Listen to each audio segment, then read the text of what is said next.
Wabarakatuh. Waalaikumsalam warahmatullahi wabarakatuh. Bismillahirrahmanirrahim. Alhamdulillahi nabi Mustafa Muhammadin sallallahu alaihi wasallam wa ala alihi wa sahbihi wa Al-Fatihah. A'udzu billahi minasyaitonir rajim. Bismillahirrahmanirrahim.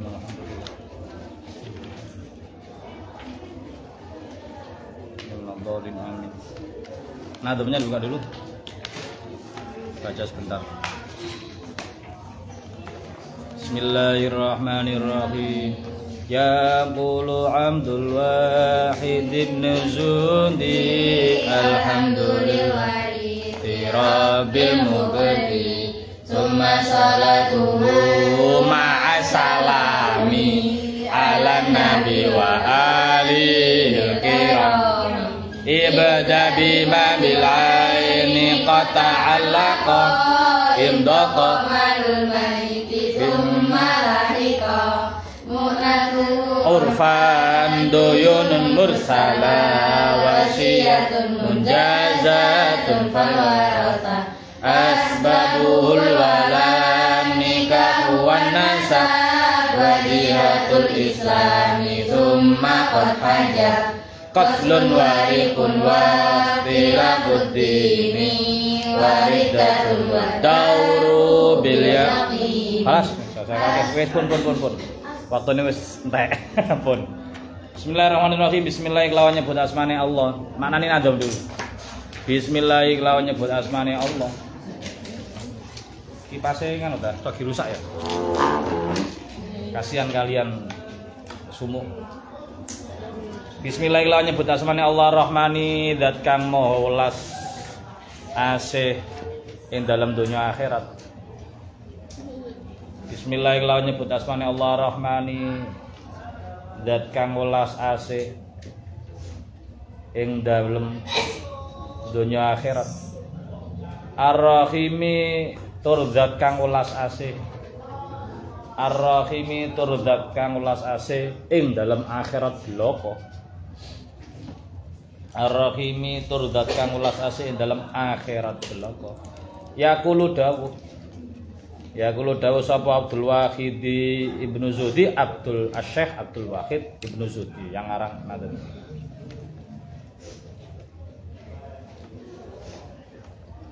Alhamdulillah wis kabehane puji.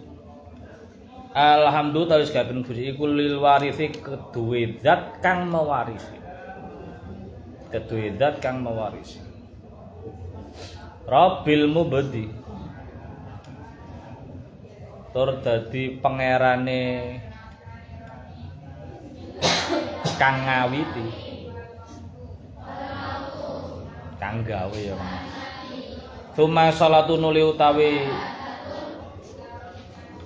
rahmat te alwaris nuli utawi rahmati alwaris. Kalau sholawatullah itu artinya rahmatullah. Kalau sholatul malaikah namanya istighfar. Kalau sholatul insan itu namanya doa. Ma'asalami sartane keselamatan, ma'asalami sartane keselamatan iku alan nabi. Iku alan nabi muga tetep ing atase Kanjeng Nabi. Iku alan nabi muga tetep ing atase Kanjeng Nabi wa alihi lan keluargane Kanjeng Nabi wa alihi lan keluargane Kanjeng Nabi al-kirami kang mulya-mulya.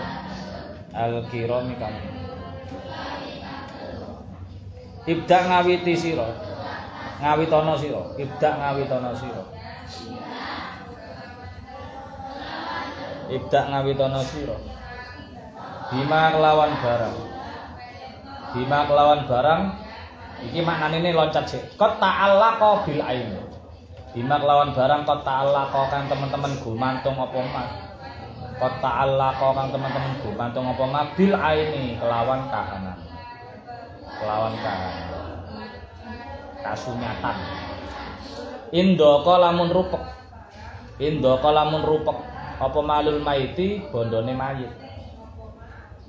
Indaka lamun rupek apa malul maiti bondone mayit tumalafika. Nulinyu suli tumalafika nulinyu suli Apa mu'natuhu biayane mayit. Apa mu'natahu biayane nguburaken mayit. Urfan ing dalam kebiasaane. Duyunun nuli pira-pira utang. Duyunun nuli pira-pira utang mursalatun kang mursala itu ya terlaksana yang sudah jadi. Wasiatun tur wasiat nuli wasiat ya. Wasiatun nuli aisumma wasiat nuli wasiat munjazatun kang dilesterekaken. Munjazatun kang dilesterekaken. Maksudnya wasiat yang munjazah itu wasiat yang wajib dilaksanakan, karena ada yang tidak ghairu munjazah, nanti ada di akhir nanti. Fal warathan nuli pira-pira ahli waris. Fal warathan nuli pira-pira ahli waris. Pun sampai rumah ya. Dibuka yang buku paketnya.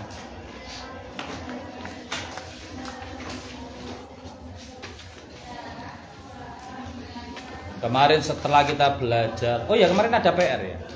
Yang mu'alimat apa jenis? Mu'alimat. Anu nih apa? Bakri apa? Mustafilun kamil boten. Apa mustafilun.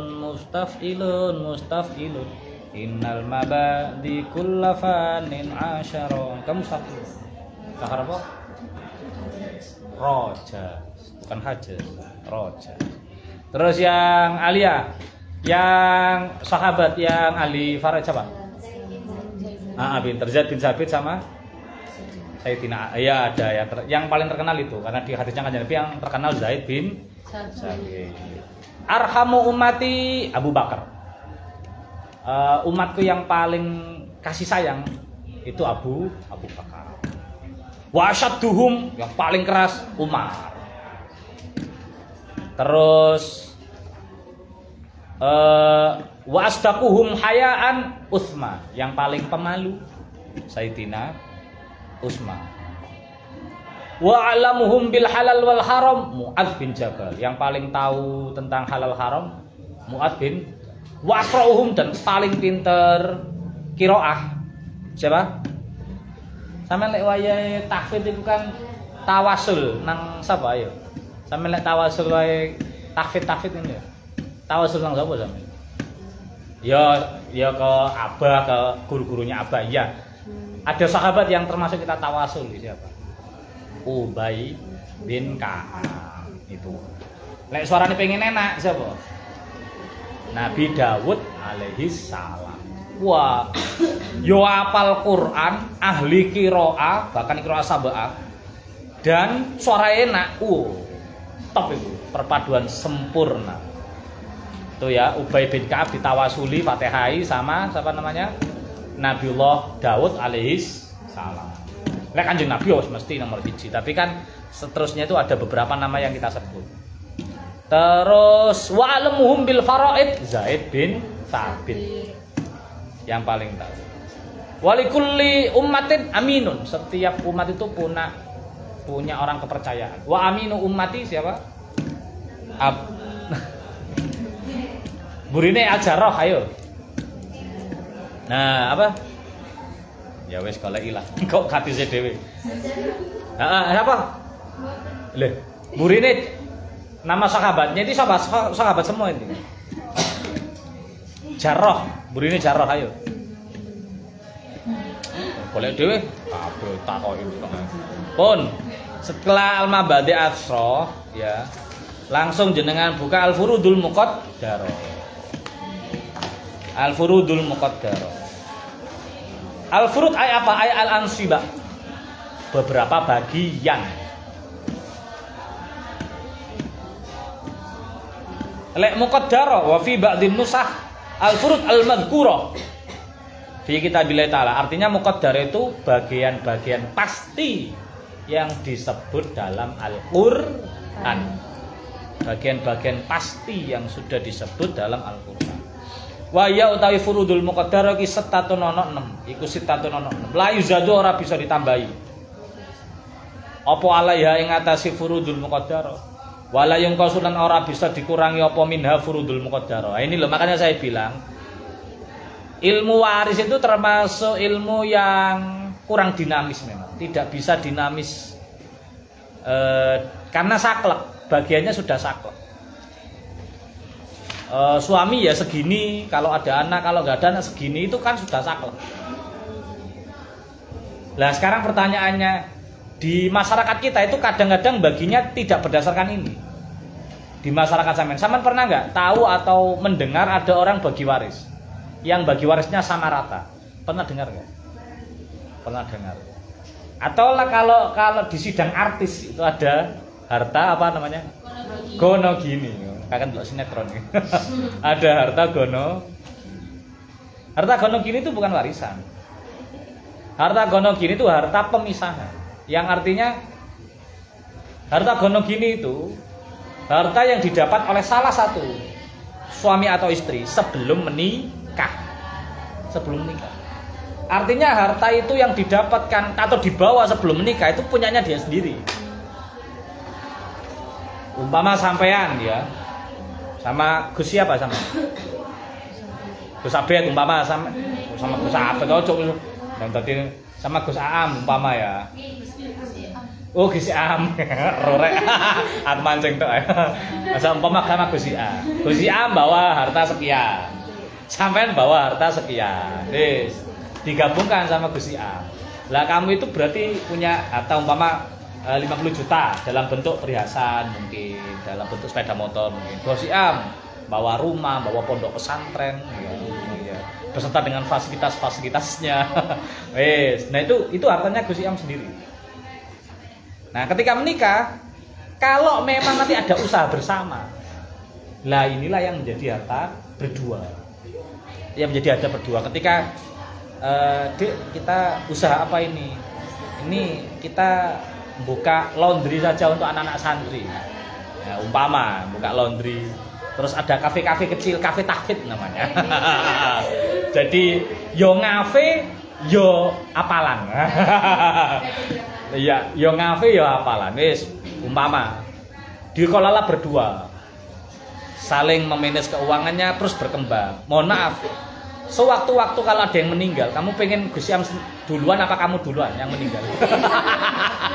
Umpama, podo elek ya Ustaz. Umpama salah satu meninggal, maka nanti yang menjadi harta peninggalan waris, umpama mohon maaf, kalau sampai dulu yang meninggal, maka yang menjadi harta waris kamu adalah saham di usaha kamu berdua dengan Mas Iam. Itu dipotong. Dulu sahamnya itu berapa 50% atau 40% 60% itu dipisahkan. Terus dulu kamu ketika sebelum nikah sama Mas Iam bawa apa itu dipisahkan. Itulah yang nanti akan menjadi harta gono gini kamu. Artinya harta itu tidak dibagi terus 100% harta miliknya kamu sama Mas Iam langsung dijadikan waris. Enggak. Jadi Mas Iam nanti akan mendapatkan bagian dari harta kamu yang kamu tinggalkan tadi, yaitu yang kamu bawa 50 juta dari rumah mungkin sama sepeda motor dan beberapa perhiasan, sama saham kamu di perusahaannya atau di usahanya Mas Iam. Itu nanti yang dibagi. Jadi bukan 100% itu langsung dibagi waris. Enggak, berarti kan kamu sendiri, kecuali mohon maaf, kalau umpama salah satu pasangan itu nanti tidak bawa apa-apa sama sekali, hanya mohon maaf baju menempel saja. Ketika menikah hanya bawa baju menempel saja. Dan kemudian usaha itu dimodali 100% dari salah satu pihak, entah suami saja atau istri saja. Maka ketika yang meninggal ini adalah yang apa namanya, yang tidak bawa harta sama sekali, berarti nggak punya warisan. Wong dia sebelum nikah nggak bawa apa-apa.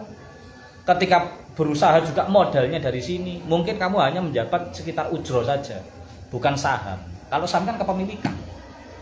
Nah itu bedanya. Tapi kalau dua-duanya membawa harta nanti dipisahkan dulu. Pisahkan dulu. Umpama setelah dipisahkan harta yang milik kamu dan sudah berkembang ditambah dengan usaha dan berbagai macam mungkin hanya 3,5 miliar. Sedangkan harta Gus Iam sudah meningkat jadi 12 triliun umpama.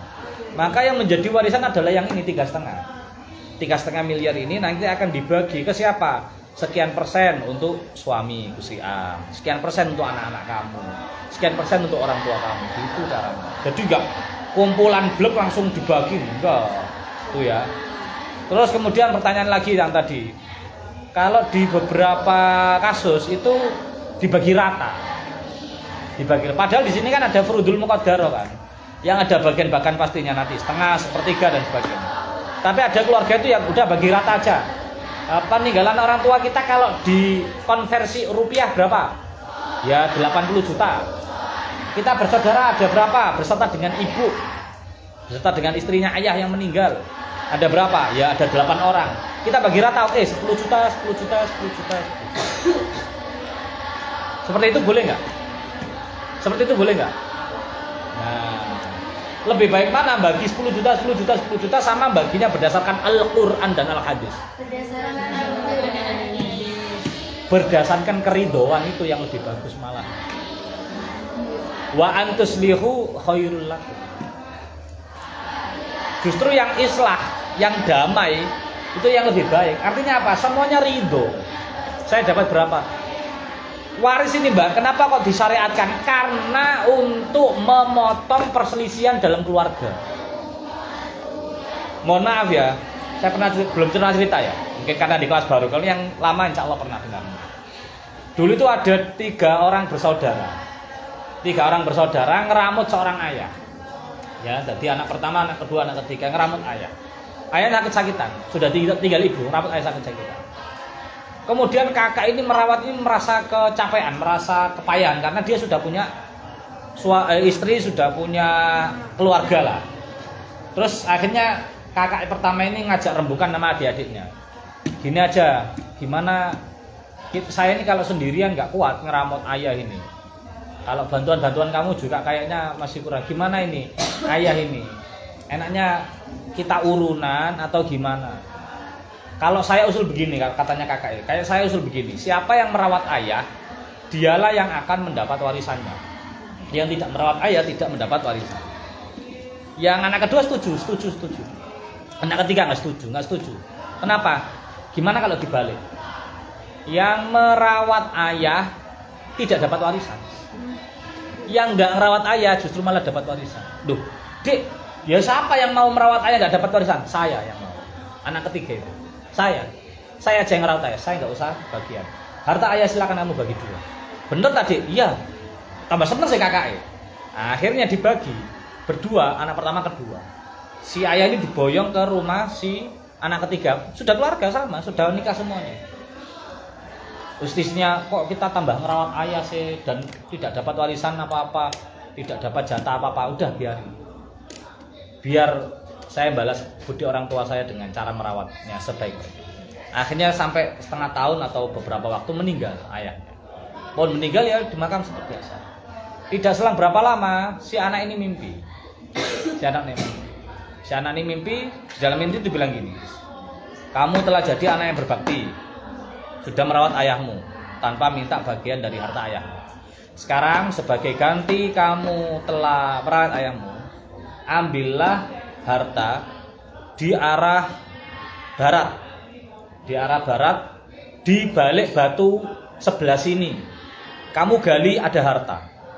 Di dalam apa namanya mimpi itu si anak bertanya, apakah harta itu harta barokah? Tidak barokah. Tapi halal, tapi tidak barokah. Si anak kemudian bangun dari tidurnya, menceritakan ke istrinya, istriku saya tadi malam dapat mimpi kalau ngaji gak usah cerita wis.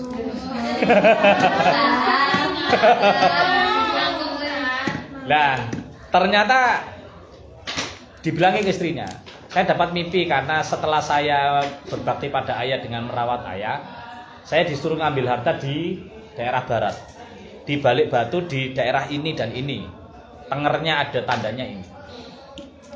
Kemudian saya tanya, harta itu barokah atau tidak? Tidak barokah, tapi halal, tapi tidak barokah. Maka saya nggak mau ngambil. Istrinya muring-muring. Ayah ini gimana sih? Itu kan sudah ditunjukkan itu untuk ganti sampai merawat ayah, biaya gini-gini. Ngomel istrinya. Udah biarlah, saya nggak mau ngambil. Wes besoknya tidur lagi, mimpi lagi, sama seperti itu. Kamu anak berbakti, sudah merawat orang tua kamu. Sekarang sebagai balas jasa kamu, ambillah harta di daerah timur, di balik batu yang ini, tandanya ini, di jalan ini. Anaknya tanya lagi, apakah harta itu barokah? Tidak barokah. Wis akhirnya itu besar, dalam jumlah yang besar. Sekian dinar gitu, sekian ribu dinar, enggak gelem, enggak mau. Wis ngambil sana enggak mau. Terus bilang ke istrinya, ngamuk-ngamuk lagi. Besoknya lagi ke ke arah sana, sama juga ke arah selatan, terakhir ke arah utara. Arah utara, ambillah harta, dan setiap arah itu berkurang. Umpama ya di sana 1000 dinar, di sana 100 dinar, di sana 10 dinar, terakhir yang di utara 1 dinar, cuma 1 dinar. Kalau 1 dinar di sini ya lumayan mahal, tapi kalau dibandingkan dengan 1000 dinar tadi kan ya kecil. Istriku, tadi malam saya mimpi dapat seperti yang kemarin, katanya disuruh ngambil harta di sebelah utara. Ini yang keempat kalinya. Ketika saya tanya hanya 1 dinar saja. Dan ketika saya tanya barokah atau tidak, katanya barokah. Saya mau ambil, kata istrinya, karmu. Kemarin yang 1000 dinar gak diambil, 100 dinar gak diambil, 10 dinar. Sekarang mau ngambilannya 1 dinar. Oh, bojo gendeng. Akhirnya tapi diambil. Ya, 1 dinar itu. 1 dinar itu nggak mau diapakan, karena hari ini tidak punya lauk, akhirnya dia ke pasar, bawa uang 1 dinar itu, dia beli ikan, dia dapat 3 ikan dari seorang penjual ikan itu, dapat 3 ikan. Istriku, ini dimasak, kita makan ikan hari ini, lumayan lah 1 dinar. Sampai mencuci, sampai goreng kok, sampai teti. Iwak itu, ini 1 dinar, wingi anak 1000 dinar. Dilala waktu sudah ini mbak kulitnya dilang aja nih. Yo, ngarannya apa jenenge? Beteti ya, beteti. Ya, ketika bersihkan kulit, seret, kan dipotong kan. Jadi mau dipotong jadi beberapa bagian kan. Dipotong itu keras, bagian kepala itu, bagian perut itu keras. Bagian kepala bisa terpotong, bagian perut nggak bisa terpotong. Terus kemudian akhirnya dipeliyek, disikat ini, terus dibuka. Terkejut dia, ada batu, warnanya biru. Ya, ini di perutnya ikan ada batu. Batu apa ini? Kok saya nggak pernah lihat, tapi bagus sekali. Kalau batu biasa nggak mungkin kayak gitu. Kita ke pasar aja, kita tanya, berapa harga batu ini? Kalau umpama ini ada harganya, kita jual aja, lumayan. Oke. Akhirnya berangkat, tanya ke pasar. Pak, mohon maaf, tahu batu ini nggak? Ada beberapa penjual batu, ada batu ake, ada batu permata, macam-macam. Ini kira-kira batu apa? Coba saya lihat, ambil alatnya. Wah, masya Allah, saya dapat dari mana batu ini? Ya ada Pak, saya dapat dari ini harta, ini intan permata yang langka. Ini intan permata yang langka. Lah kira-kira ada harganya? Sangat berharga sekali, mahal sekali. Kira-kira Bapak mau tawar berapa? Saya malu mau nawarnya. Loh, kenapa Bapak? Satu pasar ini, semua penjual perhiasan ini, kalau urunan membeli satu batu ini nggak akan terbeli, nggak akan ada yang bisa. Ini terlalu mahal untuk kami, sungkan saya beli. Loh, lah terus kalau nggak bisa dibeli, saya buat apa ini? Kalau kamu mau jual, ada yang mau jual. Siapa yang bisa jual, yang bisa beliannya? Raja, yang punya harta banyak. Kamu bawa ke raja. Wis akhirnya dibawa ke raja. Assalamualaikum, waalaikumsalam. Mau bertemu raja, menawarkan sebuah batu indah. Rajanya kolektor juga. Kemudian ditanyakan. Terus ahli batu permata dipanggil dari istana. Terus dibisi-bisi sama raja. Ya raja, ini batu yang langka, yang tidak bisa didapatkan dimanapun. Ini langka sekali. Terus kamu minta berapa? Ya raja beraninya berapa? Dah, ini saya gantikan dengan 1 gerobak emas. 1 gerobak emas. Terus bilang gini, raja, saya, apakah benar 1 gerobak emas? Iya, 1 gerobak emas itu kamu bawa pulang. Maksudnya 1 batu itu ditukar 1 gerobak emas. Wah, bawa ke rumah. Ini istriku, seneng, alhamdulillah. Tadi mencucu, saya alhamdulillah, makasih suamiku. Mau bikin apa? Kopi, apa roti, makan apa gitu. Udah gini aja. Ikannya digoreng aja. Kita makan ikan yang tadi. Ya, dimasak lah. Terus ikan kedua dibedeti lagi. kotak loh. Dibelik lagi. Ini ada lagi suamiku. Coba yang ketiga, dibedeti, dibelik. Ada lagi 2. Sama persis. Lu terus gimana? Ya yang bisa jual, yang bisa beli hanya raja. 2 itu dibawa ke raja. Raja saya punya kayak kemarin, mirip 2. Di dunia itu hanya ada 3. Nggak mungkin satu orang punya 3-3-nya, nggak mungkin. Ini tersebar di sini. Nggak mungkin kamu punya 3-3-nya. Ini raja, dilihat. Persis, iya. Berarti saya lipatkan jadi 3 gerobak. Jadi gerobak 3. Wah, waktu gerobak 3 itu ketemu sama kakaknya yang ngerawat itu loh. Kakaknya hanya dapat rumah, hanya dapat kebun seberapa petak itu. Dari mana adik kamu? Dari kerajaan. Apa itu? Ya, emas gantinya perhiasan dari raja. Kok kamu bisa seperti ini? Ya, insya Allah barokahnya merawat orang. Wes balik ke faraid. Nah, pertanyaannya, boleh nggak bagi faraid itu rata? Boleh. Lebih baik mana sama bagi seperti ini? Lebih baik yang rata, yang rodi, yang antarodin, yang sama ridho. Orang itu dalam satu keluarga ahli waris, kalau sudah sepakat bagi rata, berarti mereka kan nggak ada sengketa sama sekali. Kenapa dibutuhkan ilmu waris? Untuk memecah perselisihan di keluarga, untuk langsung memutuskan pakai hukum Allah. Artinya kalau ada yang keluarga ngotot, saya karena merawat ayah harus dapat yang bagian terbanyak. Ya enak aja kamu yang merawat ayah, yang biayai ayah itu saya, yang belikan pampasnya ayah itu saya, yang bayari babysitternya ayah itu saya. Loh, kamu jangan, ayah dulu waktu kesulitan siapa yang menanggung utangnya? Saya. Antar keluarga, antar anak itu gegeran masalah pengen banyak-banyakan dapat warisan. Lah, karena perselisihan itu, potensi perselisihan itu bisa memecahkan silaturahim dan sebagainya. Maka oleh Allah diturunkan syariat warisan yang semua orang harus tunduk dengan perintah Allah ini. Yang artinya meskipun mohon maaf dia adalah kakak yang membiayai, tapi dia punya adik, maka nanti bagiannya bisa jadi sama. Kalau itu sama-sama laki. Jadi umpama si orang tua punya 4 anak, yang 4-4-nya ini adalah laki-laki semua, yang nanti dapat asobah, ya kan? Sedangkan yang merawat itu, yang biaya ayahnya sakit dan sebagainya, itu cuma yang kakak pertama saja.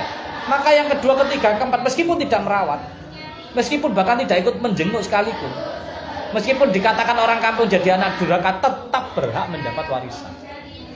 Itu kenapa? Karena yang ngatur hukum Allah. Karena orang itu kalau hanya dilihat dari begini, Ustadz Islam kan nggak adil lah, mohon maaf ya. Nanti akan di kuliah kamu seperti ini.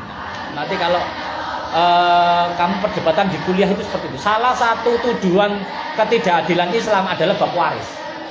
Karena di bab waris laki-laki dapat 2 kali dari bagian perempuan, ya kan? Nah, nanti kamu akan dihadapkan oleh anak-anak mahasiswa yang sok kritis, yang mengatakan bahwa Islam itu tidak adil karena membagi 2:1 dalam harta warisan. Terus jawaban kamu gimana? Padahal perempuan itu kan sekarang persamaan gender, harus sama haknya dengan laki-laki. Yang bisa dilakukan laki-laki juga bisa dilakukan perempuan. Maka harusnya perempuan juga harus mendapatkan hak yang sama dari laki-laki. Bahkan perempuan bisa melakukan hal yang tidak bisa dilakukan oleh laki-laki, yaitu hamil, melahirkan, dan menyusui. Seperti itu nanti akan muncul. Apakah hanya karena suami itu atau laki-laki itu pemberi nafkah keluarga terus dia mendapat warisan yang banyak? Lah kalau yang laki-lakinya nganggur tidak kerja, sedangkan perempuan yang bekerja, maka apakah tetap 2:1? Akan muncul seperti itu. Maka Islam itu adalah memberi batasan jelas, memberi hukum jelas yang tidak abu-abu. Kerja tidak kerja itu kan nggak jelas, ya kan? Artinya begini, mohon maaf, laki-laki bisa kerja, tapi juga bisa nganggur, bisa dipecat, bisa di PHK. Perempuan bisa kerja, tapi juga bisa dipecat, bisa nganggur, dan bisa di PHK. Maka yang pasti itu apa? Yang pasti adalah kelamin. Kelamin itu hukum jelas. Mohon maaf, jenengan perempuan, jenengan mau macak seperti laki-laki seperti apapun, tapi kalau jenengan, mohon maaf, kelaminnya adalah kelamin perempuan, jenengan tidak bisa menolak bahwa jenengan adalah jenis kelamin perempuan. Meskipun jenengan itu macak sebagai laki-laki. Laki-laki pun seperti itu. Macak seperti cewek, ngomong kayak cewek, gemulai kayak cewek, tapi kalau dia itu berkelamin laki-laki, maka jenis kelaminnya adalah laki-laki. Makanya Sayyidina Ali itu dulu ditanya oleh Muawiyah kalau nggak salah, bagaimana cara membedakan laki-laki dan perempuan? Apakah dari gemulainya, apakah dari suaranya, apakah dari kerja kerasnya? Bukan. Min haitsu yabulu, dari caranya pipis. Kalau pipis, alat kelamin pipisnya itu ya seperti itu ya laki-laki. Kalau seperti samen ya perempuan. Terus gitu toh, sesimpel itu. Dan itu adalah hukum yang paling jelas, hitam putih. Gak bisa sampai pakai hukum waris itu yang bekerja yang mendapat warisan itu nggak jelas. Yang merawat adalah yang paling banyak, nggak jelas itu. Laki-laki juga bisa merawat, perempuan juga bisa merawat. Yang paling jelas adalah jenis kelamin. Sehingga hukum Quran itu hukum jelas. Pun illa li'aridin kejaba krana anane perkara kang anyar teko. Illa li'aridin kejaba krana anane perkara kang anyar teko. Kal auli kaya kasus aul, nanti ada kasus aul. Waradilan kasus rad. Wa ya utawi furudul muqaddarah bagian pasti dalam Al-Qur'an nisfun setengah, thuluthun sepertelu, thulutsani 2/3, rubu'un 1/4, sudusun 1/6, sumunun 1/8. Jadi berapa furudul muqaddarah? 6 ya. Kalau saya ngurutnya gampang itu dari 1/1/2, 1/3, 1/4, 1/6, 1/8, terakhir 2/3. Asbabul irsi utawi pira-pira sebabnya waris. Orang bisa mewaris itu sebabnya apa? Salah satu ono telu. Wahia utawi asbabul irsi iku anikahu pernikahan. Jenengan sama Mas Iam itu tidak bisa saling mewarisi. Jenengan mati Mas Iam juga nggak bisa mewarisi harta sampean. Mas Iam meninggal juga nggak bisa mewarisi harta sampean. Tapi kenapa jenengan bisa dapat warisannya Mas Iam? Karena jadi suami sampean. Kalau kamu pengen bisa mewarisi dari Mas Iam, ya jadilah istrinya. Contoh. Dari sebab nikah itu apa saja? Hanya masalah suami istri. Zaujun yaiku bojo lanang, zaujatun bojo wedok, au zaujatun kau pira-pira bojo wadon. Yaitu suami istri itu nanti yang bisa mewaris. Dan ini adalah waris yang tidak bisa terhalang oleh apapun. Ya kecuali yang mawane ya. Tidak bisa dibatalkan, tidak bisa dimahjubkan, mohon maaf. Zauj-zauja itu tidak bisa dimahjubkan oleh siapapun. Mawane sama mahjuban itu beda nanti. Nomor 2, an-nasab, kerabat. Ya seperti anak, orang tua, ya, saudara, paman, bibi, ibnu akhin, keponakan itu nanti bisa jadi masuk ke nasab. Yang ketiga al-wala, sudah nggak ada sekarang. Al-wala itu adalah mu'tiko. Mantan majikan laki-laki, mu'tiko mantan majikan perempuan. Nah, asbabul irthi ini apa?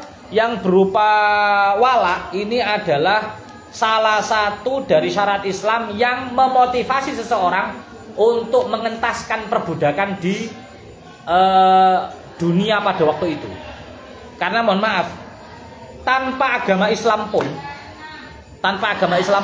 perbudakan sudah merajalela di setiap kerajaan, tidak hanya di zaman Islam. Makanya kalau kamu dibilang Islam itu mengajarkan perbudakan, di syariat Islam itu ada perbudakan.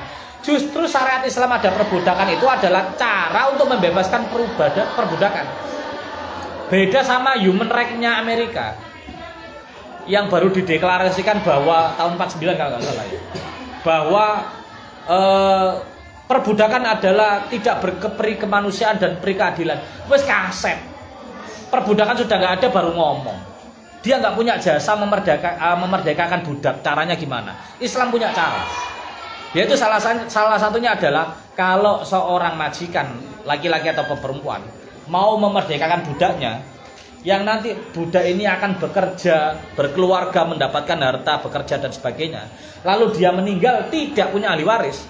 Maka yang mendapat waris adalah mantan majikan. Karena dia berjasa mantan majikan itu. Kenapa? Karena seorang budak itu bekerja sampai belur, sampai gosong gegere, tetap tidak punya harta. Karena hartanya adalah milik majikan kalau dia budak. Tapi kalau dia bisa merdeka, yang memerdekakan adalah si majikan ini. Maka ketika dia bisa berkarir, berusaha, mendapatkan kekayaan, termasuk yang berjasa dalam hidupnya adalah si mantan majikan yang memerdekakannya. Sehingga orang itu punya motivasi untuk memerdekakan. Termasuk cara mengentaskan perbudakan itu adalah dengan adanya kafarat-kafarat ya.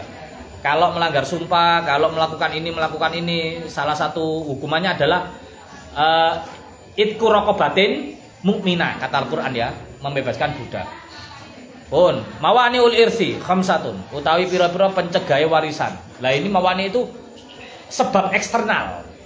Ya, sebab eksternal tidak ada di dalam hubungan, tapi adalah kelakuan atau peristiwa yang menyertai. Iku khamsatun ono 5. Wa ya utawi mawaniul irsi khamsah. Iku ariku perbudakan, ai sifat budak. Ajaza hukmuhu yaqulu bil insan, yaqumu bil insan. Orang yang masih statusnya budak, meskipun dia punya saudara yang merdeka, atau punya anak yang merdeka, atau punya ayah yang statusnya merdeka, sedangkan dia masih budak, maka tidak bisa menerima waris. Karena percuma dia menerima waris itu nggak punya hak kepemilikan. Budak itu mohon maaf ya kayak barang. Dia nggak punya hak kepemilikan maupun kemerdekaan atas dirinya. Dirinya aja dia nggak punya. Karena dirinya itu milik majikan. Sehingga ketika dia dapat harta, maka sejatinya bukan dia yang dapat, siapa? Majikan. Maka untuk supaya majikan nggak dapat warisan, sekalian aja si budak nggak dapat warisan. Sehingga harta ini akan dikelola oleh orang-orang yang merdeka. Yang kedua aridatu, keluar dari Islam, murtad ya. La yarithu wa la yurathu illa fima wajabalahu.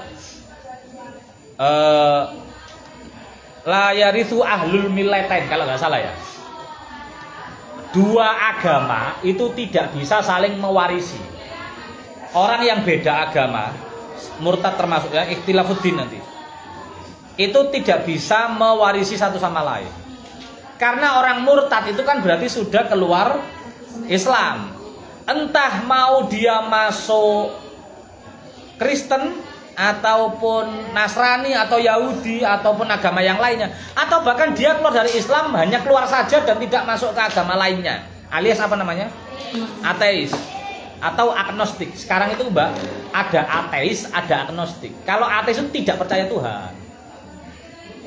Dia nggak percaya ada Tuhan. Kita itu ya manusia ini, ya tumbuhan ini, nggak ada peran Tuhan. Kalau agnostik itu tidak mau peduli. Tidak mau peduli dia. Ada Tuhan kek, nggak ada Tuhan kek, yang penting saya, yang penting kita. Itu agnostik. Ya, artinya kalau orang keluar dari Islam, mau masuk agama lain ataupun tidak mau masuk agama lain, maka dia sudah tidak dapat berhak mendapat waris. Nomor 3, ikhtilafud dini, beda agama. Beda agama tadi ya, antara muslim dengan kafir. Oh ya, agama di dunia ini dalam keyakinan kita ya, cuma ada 2. Ini kita ngomong sebagai orang Islam ya, bukan ngomong sebagai makhluk sosial yang bertoleransi, bukan. Kita ngomong sebagai orang muslim yang berakidah Islam. Agama cuma ada 2, yaitu Islam dan non-Islam. Orang cuma ada 2, muslim dan non-muslim. Bukan bermaksud merendahkan yang non-muslim, enggak, tapi memang berbeda. Dalam hal apa? Dalam hal kita mengelola agama kita sendiri dan mereka dianggap mengelola agamanya sendiri. Sehingga dalam hal waris juga seperti itu. Ketika kita meninggal, kita tidak bisa mewariskan harta kita kepada non-muslim, apapun agamanya, atau bahkan tidak beragama seperti yang murtad, agnostik ataupun ateis tadi. Begitu pula ketika kita punya, mohon maaf, naudzubillah, saudara yang non-muslim, agama apapun itu, ketika meninggal, dia juga nggak bisa memberikan waris kepada kita. Kita nggak bisa ngambil warisan dari dia. Dalam hal waris ya. Dalam hal lain boleh nggak jual beli? Boleh. Fikih muamalat, jenengan lihat fikih muamalat itu ada nggak syarat Islam itu, ada nggak? Nggak ada. Syarat jual beli itu kan apa? Barangnya suci, ya kan, tohir, muqaddarun, bisa diserah terimakan, bisa di apa? Kemudian ada ijab qabul, macam-macam, jelas. Tapi masalah apa namanya? Masalah agama tidak ada dijual beli. Ada satu, yaitu di syarat jual beli Al-Quran itu toh. Di syarat jual beli Al-Quran, si pembelinya Harus muslim. Cuma itu tok, lainnya nggak ada. Jenengan mau kongsi dagang, mau bersyirkah ataupun hutang sekalipun kepada non muslim bebas. Karena yang dipakai itu adalah akad atau ijab kabulnya, bukan masalah agama kalau muamalah. Tapi kalau dalam hal waris itu adalah agama. Kenapa? Karena waris itu bukan berhubungan dengan manusia, tapi Allah si pembaginya. Sehingga kita itu ikut bagian Allah, nggak bagian nafsu kita. Pun nomor 4 al-qatlu, pembunuhan. Pembunuhan ini yang dimaksud tidak bisa mewaris adalah yang membunuh si pemberi waris, ya. Yang membunuh tadi, mohon maaf, anak dengan orang tua seperti itu loh. Oh, nggak bisa dipakai cerut. Itu anak angkat. Umpama ada anak kandung membunuh orang tua kandung, maka orang tua kandung yang punya harta warisan tidak akan bisa diserah terimakan, atau si anak ini yang telah membunuh orang tuanya tidak bisa mendapatkan warisan dari orang tua yang telah dibunuhnya, nggak bisa. Tapi kalau anak ini membunuh orang lain, membunuh orang lain, kemudian si orang tua ini meninggal, dia masih bisa dapat warisan, karena yang dibunuh bukan orang tuanya. Jadi al-qatlu itu adalah qatlul muwarith, yang memberi waris, yang dibunuh. Kalau yang selain waris enggak. Terakhir nomor 5, ad-daurul hukmi. Daurul hukmi itu perputaran hukum. Ini kayaknya nggak ada ini. Daurul hukmi ini kayu koro akhun haizun litirkati bibenin lil maiti fayat butu nasabu wa layarisu ad-dauru. Ayal zama yen to netepi min taurisihi saking pewarisane wong. Apa adamu taurisihi? Dari satu sisi dia berhak menerima waris, dari sisi yang lain dia nggak dapat menerima waris. Kayu koro koyo yen to diakoni, ditetepaken. Sopo akhun dulur lanang haizun kang lestari litirkati maring harta warisan, tapi bibenin sebab anak lanang lil mayiti kedue mayit fayat butuh nuli tetep opo nasabuhu nasape ibenin wala yarithu lan ora bisa maris apa ad-dauru. Jadi ad-daurul hukmi itu kalau di taklim muta'alim itu contohnya sakoto ad-daurul hukmi kalau nggak salah itu. Nanti ada di taklim muta'alim. Itu yang satunya mau waris kemudian dikembalikan lagi. Sepertiga miliknya dia. Kemudian karena dia meninggal nggak ada yang memberi waris si maulal mu'tik, kemudian kembali lagi. Akhirnya muter dari satu sini memberi waris ke sini, dari sisi yang sini juga memberi waris ke sini. Akhirnya karena muter sekalian nggak usah. Sini ya nggak usah mewaris ke sini ya usah mewaris ke sini. Itu ad-daurul hukmi. Dan itu menyebabkan ya tidak menerima waris dua-duanya. Dari sini ya nggak bisa, dari sana nggak bisa. Kalau di sini itu dari sisi dia sebenarnya menerima waris, tapi dari sisi yang lain dia tidak menerima waris. Ada seorang anak yang dia itu ngaku sebagai anaknya si mayit, yang pengen dapat warisan otomatis ya, anak kan dapat warisan. Tapi oleh pengadilan ada bukti lain bahwa dia bukan anaknya, tapi saudaranya si mayit. Jadi dari satu sisi dia punya bukti bahwa dia itu adalah anak si mayit. Di bukti yang lain dia itu saudaranya mayit. Yang ketika masih ada anak, itu kan saudara nggak bisa mewaris. Nanti ada ya. Jadi saudara, baik laki-laki perempuan, kandung seayah seibu, tidak bisa mewaris kalau masih ada anak. Nah, dari satu sisi dia anak dapat waris. Dari sisi dia saudara nggak dapat waris, kalian nggak usah dapat. Itu ad-daurul hukmi. Ada yang tanyakan dari sini? Pun. Bismillahirrahmanirrahim. Rabbi fanfa'na bi barakatihim wa binal husna بحرمتهم وأنسنا في طريقتهم ومحبتهم بسم الله الرحمن الرحيم سبحانك اللهم وبحمدك أشهد أن لا إله إلا أنت أستغفرك وأتوب إليك. Mohon maaf. Assalamualaikum warahmatullahi wabarakatuh. Waalaikumsalam.